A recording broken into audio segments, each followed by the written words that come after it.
Alright, chat, we're gonna watch the top 10 most legendary anime fights of Bleach.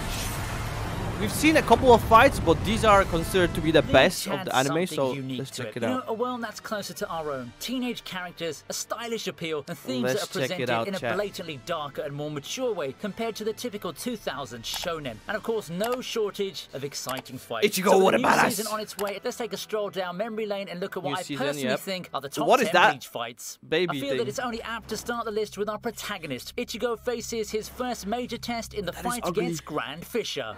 Grand Fisher? Oh my god, he's so ugly. What is that? He's got so much hair. No, he's just charging at him. To start with, shall we? Grand Fisher is Ichigo's first main obstacle, and the fight with this hollow marks the first serious battle in Bleach, giving it a much-desired break from the simple, episodic episodes with lower stakes. With this being early in Bleach, the powers displayed are still... So I guess this is like the first boss, you know, chat, that he kind of gets to fight. Very simple, very vanilla compared to what we get accustomed to. Still, I feel that this fight belongs amongst the top fights of Bleach due to how it affects the status quo and how character-driven this fight was. It had a lot of meaning. It was also this fight that gave us a glimpse of Ichigo's potential and which direction he can go in terms of getting stronger and finding his resolve.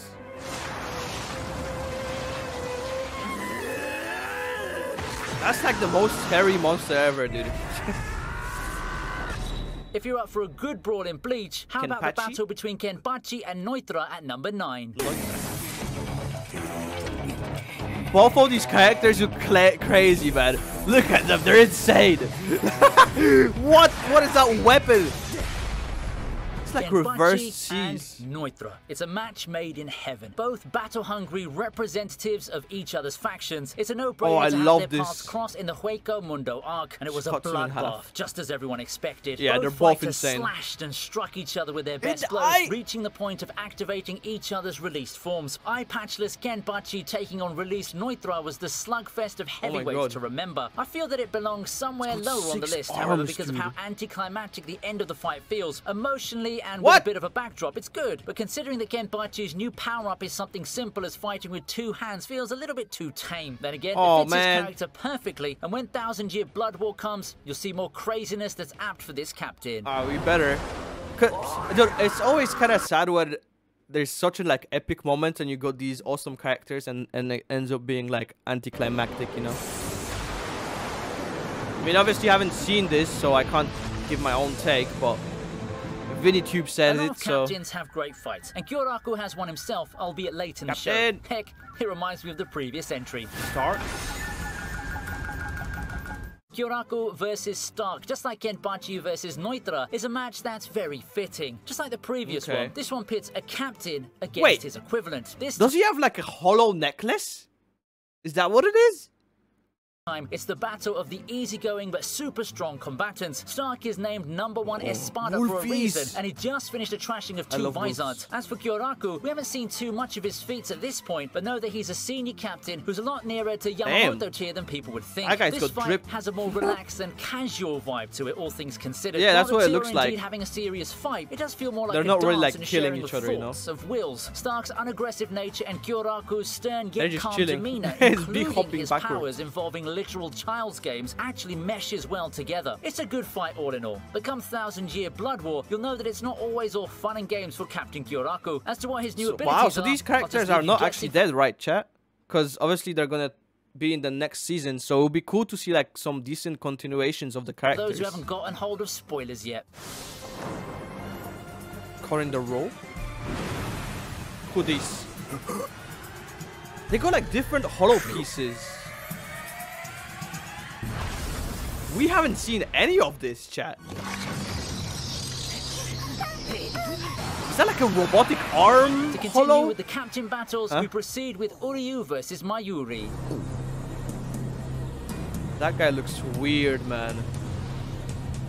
See, he's got like hollow arms. Genius meets insufferable genius. We're starting to see a pattern here now, aren't we? Uryu's personal biggest highlight in the entire Bleach anime so far would be this battle against the Shinigami captain. It's the long-awaited battle between Shinigami and Quincy, and to add more stakes to what's already been a tense battle, Mayuri's background was revealed, making this thing ultra personal for Uryu. Facing off his first real challenge ever since entering Soul Society, Uryu finds himself in trouble for a lot of the fight thanks to Mayuri's terrifying powers. However, he does overcome overcome all the debilitating effects of Mayuri's Zanpakuto, only for the mad scientist to reveal his grotesque Bankai. I guess, in the end, that makes Uryu's crowning moment even more satisfying. With such insurmountable... What is that? That looks so insane.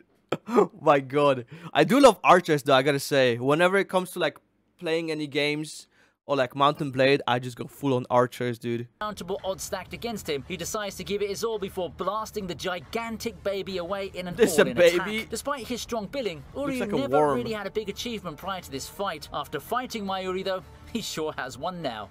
Nice. Oh, real good. Oh, went for the baby. The baby. That's crazy. Kenpachi versus Tosen certainly deserves a spot on the list.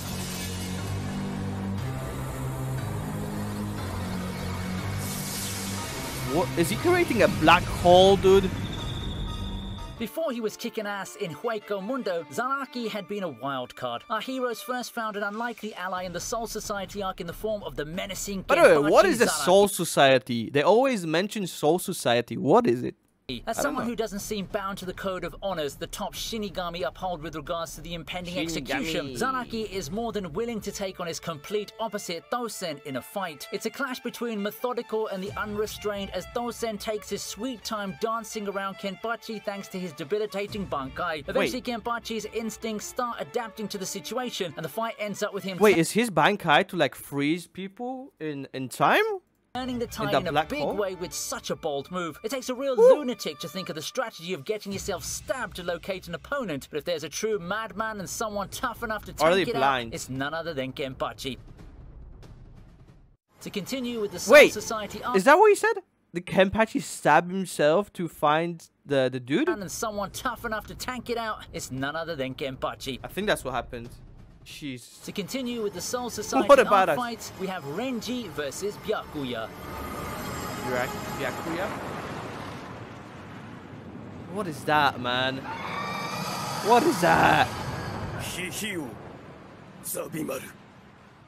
That's Renji like a and snake, Byakuya have but quite the interesting role as captain it's just and the lieutenant. bones. Instead of the expected superior subordinate relationship, Renji has always seen his captain as a rival, an object to surpass. And with his desire to save Rukia taking priority, Renji finally found the fire inside to train for Bankai and finally defeated Wait, that's his sword, dude. Byakuya starts off looking down on Renji, mentioning their sheer gap in prowess, but he'd end up beating those words as Renji bravely puts on a great show against him. With his Bankai, Renji's just puts chilling his captain on the ropes numerous times, but as the battle goes on, you'll start to notice something. He's not actually doing visible damage to Byakuya. Byakuya then releases his own Bankai and easily defeats Renji. Still, this is a fight that's all about the Oh, sorry, so that was Byakuya. Renji is the snake guy, right? Emotional stakes and how it encapsulates Renji's character development. What brings this fight up is more of how it showcases the lieutenant's development and his character. But hey, don't tell me that giant bone snake ain't impressive. Yep, I like that. But this guy he just didn't care. He's just so much stronger, I feel like, right? It's like he's just like flying around, just dodging the attacks, not really killing them, and just... Damn, that's... Okay, that's BS, man. It's like 2 little scratches, and he's dead. Ichigo versus Impressive. Aizen. Ichigo versus Aizen. Oh, we've seen that chat, I think. This is like one of the final most fight pitting the greatest villain of the story right, against the protagonist is the best one out there, but not in this case. Ichigo versus Aizen has a lot of awesome sprinkled all over it in terms of visual spectacle, but the fight itself isn't much of a fight, to be honest. It's just 90% Ichigo dominating Aizen despite the latter's attempts to fight back. We've got the callback of Ichigo stroking a sword with his hand, and we also get him breaking through a full-powered black coffin with his hand too. Just a showcase of insane feats as he forces Aizen to keep evolving before unleashing the final... So much like outscaled in terms of power at this point, right? Tensho. It does feel so good to see Aizen finally lose his cool after spending so many arcs being a step ahead of the heroes. After being so smug and so on top of the situation for so long, he's finally met his match and the tables have finally turned. While the fight itself isn't much to write home about if we exclude the sheer satisfaction of Ichigo doing, well, Aizen stuff against Aizen, its ending does make a fitting conclusion to the arc and it allows Ichigo to understand Aizen on a different level than before. What? Did it turn him into a cross? Okay, what the hell? Is he a person or is he Let's move like on to dead? Ichigo versus Ulquiorra. That guy reminds me of the Black Clover dude. You know, the guy in the green like aura around him? What turned out to be Ichigo's toughest challenge up to that point in the story is Ulquiorra. Ulquiorra and Ichigo have clashed numerous times like a prior to their devil, final meeting in honestly. Las Noches, and the Espada had come out on top every Yeah, single he's time. definitely like and a in bat each victory, devil or Ichigo something. got destroyed in increasingly severe ways. After all the power-ups and the confidence boost he'd got through the arc, Ichigo still finds himself unable to match up well to the mighty Espada. In fact, this is the fight where Ichigo dies the hardest. Yeah, he had a lot of those before, one to Ulquiorra even, but it's painful to see him get It's like he blasted just dies a lot of times, but this time he dies the hardest, chat. that hard in front of Orihime. It's the arc's darkest I hour died for really sure, hard. and that makes this fight so memorable. What makes this fight even more memorable, however, That's where is he the gets appearance reset, of right? Ichigo's new hollow form. The new form completely Is that the turns the full tables hollow? and squashes Ulquiorra, even trivializing his ultimate attack. Ichigo had gone Ay, completely ay, ay. wild, and it's quite a sight to see. Oh, Wonder, just blast him. astonishment, and fear would be the emotions used to describe this chilling scene that led to the He battle's destroyed his conclusion. horns. No! Bye-bye. Have a good time. The number 2 best Bleach fight for me would be Ichigo versus Grimmjow. Did he blast her? What's going on? Oh, yeah, okay. Ichigo stopped it. I get An it. epic rivalry deserves nothing get but it. epic blow-off fight to conclude it. In the Who is this guy? Grimmjow has long served as Ichigo's Grimmjow? primary antagonist, a personal rival even. Yeah, sure, there's the he's thing got with a the rescuing jaw thing. Orihime from Ulquiorra and the number 4 Never Espada seen this guy. repeatedly stomping our hero, but the connection with Grimmjow felt a lot more personal and natural. He really does remind me of a blue-haired Renji if we're talking about character archetypes, but this was at a point where the overall He's power scale fast. had increased so much, resulting in a much more spectacular fight visually speaking. He's That super is. People have fast. criticized this arc for mirroring Soul Society while changing the actors, and while I wouldn't completely disagree with that, the payoffs for some parts of this arc ended up being a lot better, and this fight is just one of them. The fight just carried so much hot-blooded intensity, and it finished Grimmjow's character arc while giving it a contrast to Ichigo and That the looked source of his insane. unrelenting will. We also got the super badass moment of Ichigo grabbing Grimmjow and our heavily injured protagonist. Ichigo just likes powering to his stop way everything through with his Grimmjow's hand. ultimate attack for the finish. Ay, ay, ay.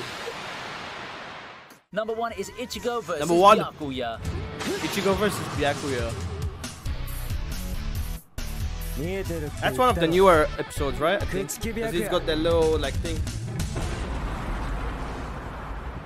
Ichigo versus Byakuya is So the climax badass, that both of great them, man. arc like the Soul Society arc deserved. It's got everything you want from a final boss fight. The hype is there for both fighters, the two having easily defeated multiple dude. lieutenants and shown their power, and it coincides with Ichigo first unveiling It's always his cool two to most see like iconic two badasses like just duel it, you know? abilities, his Getsuga Tensho and his Bankai. This is a fight with a lot of emotional stakes, good build-up and excellent Bankai. pacing all throughout. Both also show off quite a bit of their powers, while we get more character build-up in the form of Ichigo's Hollow taking over the fight. Both fighters take their turn grabbing control take of the it over? momentum, and while the fight lasted quite a while, it never felt as if it's just pointless exchanges of my power counters yours, no, my power counters yours. As a Okay. total package, this fight had it all. That's and it's good. got one of the most glorious endings, with the two making one final charge after Ichigo fights out Black of his and white. hollow form trying to take over.